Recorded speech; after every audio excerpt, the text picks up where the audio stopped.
Quand on a lancé la ligne DS, c'était un peu un test en fait pour voir si les clients étaient au rendez-vous. C'était en 2010 avec DS3. On était assez vite rassurés parce qu'elle a tout de suite trouvé sa place.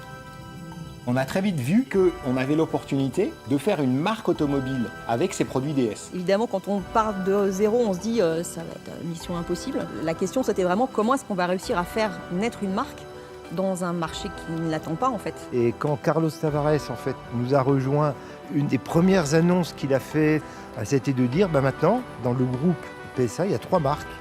Il y a Peugeot, il y a Citroën et il y a DS.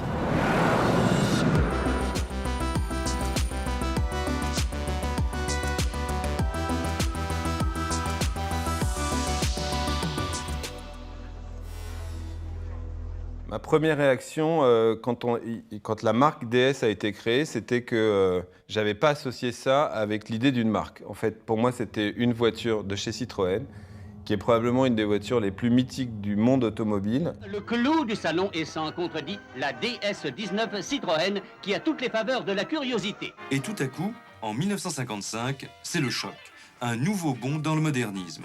La sortie de la DS Citroën, on l'attendait depuis 5 ans, et pourtant, à sa sortie, elle surprend.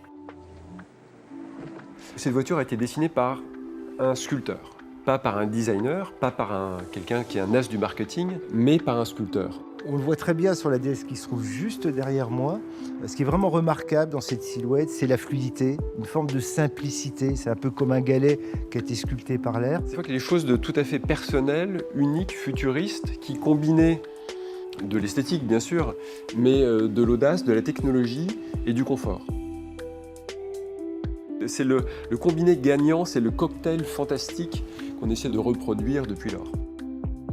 Le nom est très proche de l'origine, mais pas la forme. Je comprends l'idée de concurrencer les Allemands. Ça me paraît même important parce que je suis assez chauvin et que je suis content qu'une marque française veuille occuper un créneau plus luxueux que nos marques populaires. Pour l'instant, j'attends toujours un peu la licorne, c'est-à-dire la DS qui ressemblera à une ancienne DS. On peut effectivement faire quelques petites touches, quelques petits clins d'œil qu'on pourrait appeler rétro design, mais un vrai rétro design pour nous, ça ne fait pas vraiment de sens. Nous, on est fiers chez DS de notre passé, c'est une source d'inspiration, mais on s'inspire de l'esprit d'avant-garde. Donc c'était important pour nous de garder ce nom et puis de lui donner un avenir, puis de lui offrir comme ça cette renaissance.